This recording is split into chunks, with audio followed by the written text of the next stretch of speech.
Alright, video. Yeah, I think so. Uh, yeah, it's complicated. Uh, back, no, it's not even a backstory video because you can't really get into the backstory because, yeah, it's all this personal crap. But it's just this idea of influencing people and wanting to do constructive things, wanting to be constructive in one's influence. And this is a very difficult subject for that kind of constructiveness because it happens to have this element of darkness. It's a very negative portrait of the human psychology, the human animal, why we live and why we do everything that we do, and whether we do it for good reasons or whether they're made out of our needs. We all need stuff. Because of circumstances, I became rather eccentric, in my what I need bucket of bullshit, in terms of just staying alive, just surviving. So I became kind of despondent and disgusted with the whole thing, and I had to manufacture a life that liberated me from the realization of the real game I was playing. So I had to live in a world I manufactured for myself where I could insulate myself from realization. I could take the earth out of earth and live in a place, a delusion inside my head that was more comfortable, more survivable. I guess the bottom line is less insanity provoking. And so I manufactured that world. And it leaves you kind of broken because part of your humanity you have to compromise to have this other part that you're trying to salvage and save.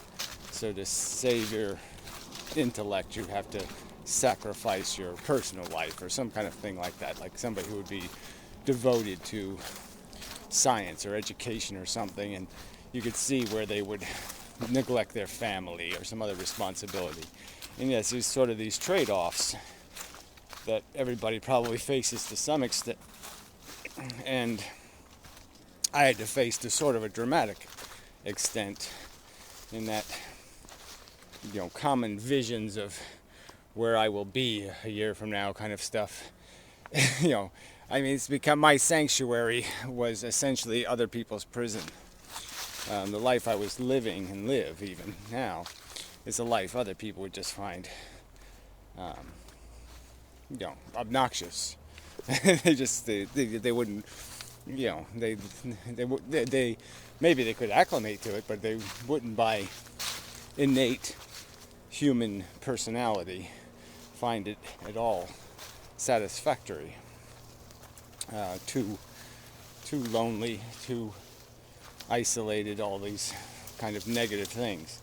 But these are things that made me stronger, not weaker, where it would make other people weaker, not stronger. So, I don't know how. So anyway, so the dispute, the spook relationship is we've known each other a long time online and known each other in kind of a not in a real way, but as characters, it's. There's been a lot of change, a lot of stuff, transition, crap happens through that process. And, now I sort of wanted to get to the issue of this responsibility part, like how much of it is something I can do something about. How much of my interaction with other people needs to be thoughtful and considerate of other people's needs or weaknesses, and you want to do that, but once you start doing that, then it's impossible to make a public video anymore. I mean, it's impossible to make a clean argument because you've tailored it to provoke some sort of what you feel is the necessary thing that somebody needs a boost. They need a little of this, they need a little of that. So you can't talk the real truth because the real truth will bug them or irritate them, or something, or even depress them. Again, it's a very depressing philosophy, and I mean, it's just not.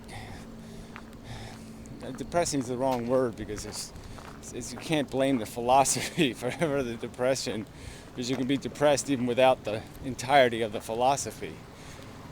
Life is, by its nature, difficult. It's very hard to play this life game profitably. I use that word just because I think it's a useful word, but it's really hard to do. There's lots of leaky toilets and floods and hurricanes and tornadoes and all kinds of shit, and you're always kind of fixing and rebuilding, and it's very expensive maintenance of life, especially maintenance in the context of living with other people, and being conscious of their circumstance. And on this YouTube thing, it's nice to sort of have the liberty of not thinking of each other as cartoon characters, and it's like Daffy Duck and Elmer Fudd. I can shoot you in the face and your beak spins around, and we can have the game, and it doesn't have any real meaning or consequence. But that's sort of wishful thinking. When people type shitty comments, they hurt people. It's just I had to erase a whole message board thing from the town site. I have this old message board there, and some woman called me up, and she was really upset, and people were ragging on her and then ragging on her friend and calling her fat and doing this and doing that, and it's like, people, it's just all these malicious people. And even when we're not being malicious, even when we're fighting back, damage gets done. It's still, we're all wielding more of a blade than we realize that maybe, and that we don't want to be aware of. At least I don't. I mean, I don't want to worry about, even the whole argument of sycophants and, the my misery and me scenario. I don't want to be idolized, or I don't want to be hated or idolized. I want to be treated like a cartoon character. Serious philosopher, cartoon character, but nonetheless, it's not a personal thing per se. But it ends up personal. I mean, it can't not get personal. It's like Luddite Return. We have this weird relationship. But it happens with everybody you interact with. It becomes a personal relationship. And people are sincerely hurt. I think I hurt Professor Anton. I think I said something that really bugged him. And he took so much shit, and then there was a point where he just said, "I'm not taking any more shit from you," kind of a thing. I think because I hurt him in a way. The modern mystic even said that once. There's a vulnerability even in people who you think are invulnerable. And I don't know if there's a solution to that, though. I don't know what to do, even in acknowledging this problem Is there some solution that doesn't get too compromising of the conversation? We start turning the conversation into the what's the common denominator color, and so we end up with brown. We end up with some kind of nothing color because we agree not to have any offensive color or hurtful color or problem color, risky color. Yeah, that's no good. So anyway, let's see if I have something else to add. Not really a to the point video, just a video about it does get a little complicated that there is relationship even between people who don't think much of the other person's philosophy. They still might think something of the person. But anyway, until the next time and such, here's what I want. Shortly, very shortly for you probably. It's on the way home. I'll probably video some more. Probably. Being followed by a horse. Yes. Yeah, horse is following me.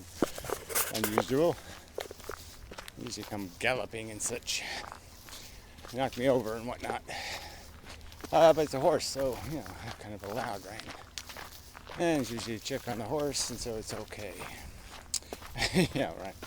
Anyway, where was I? Chicks. Yeah. Emotional life on YouTube. Yeah. So anyway, yeah. So this whole derived energy thing, you could sort of see it in some people too. You could, it's just so difficult to, just pretend that we're just characters, just drawings or whatever, images, and with voices on the internet. And yeah, but it's no way to. It's just not too practical. There's a lot. I suppose there's something. I mean, it seems clear that it's kind of unusual humans who tend to do this talking through cameras well. Most people don't seem to do it very well. It's kids. Kids seem to have a natural ability. But you just don't see too many people that are comfortable, that can carry the tune, so to speak. Yeah. Anyway, so these are characters, and so they are kind of eccentric personalities that tend to be the regulars, which is a little weird. And some of these eccentrics, and it's like a lot of negative eccentricities. Not very healthy people. But that might be part of this, just because it is, people are looking for answers, looking for meaning. That's how they get here in the first place. And then if they have something to contribute, so begins the process of connecting this way, and you end up sort of, in some ways, addicted to it. It sort of has happened. I've heard of it. Yeah. And so there's subtle psychology going on here. There's all kinds of currents and interests, and it's just unfortunately it's a little bit dangerous environment. More horses. Must be the nice weather has the horses out and such. There you go. Pretty horses. Yeah, very lovely.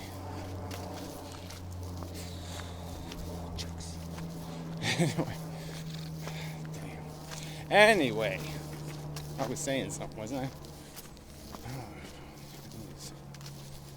It's a distraction. Yeah. Yeah. What keeps you going? Anyway, just keep rolling along. Blah blah blah blah blah. Anyway, where was I? Yeah, sorry. It really does distract me. Sight of a pretty horse. No, something else. Anyway, so yeah, whatever. So yeah, I don't know if it's just sort of a troubling day of some of this stuff coming at me, and I really don't know if I want it at me in this kind of personal way, and it just makes things complicated. That's weird. That's a buck with horns. Hey, you, deer. You're supposed to be afraid of me. Run. You're gonna get shot, you know. They're gonna shoot you. You're being way too easy a target. It's weird though. I saw a buck on the way. You know, it wasn't that big, just like that one, not too big, but boy, when he was jumping, it was something. I mean, you know, he's 50 feet ahead of me and he started bounding, and you're gonna say, wow, yeah, that's a buck. Yeah. No offense to the women deer, but the bucks do it better. Anyway, that's a side issue, isn't it? Probably. So, yeah, there's just all kinds of stuff, psychology crap, that does sort of float in the ether around this box. And not much you can do about it, unfortunately. And that sucks. And I think that's all I have to say about that. So, that's enough of a video. A lot more people. Damn, today is crowded out here in my wilderness. Anyway, till next time. End it here and such.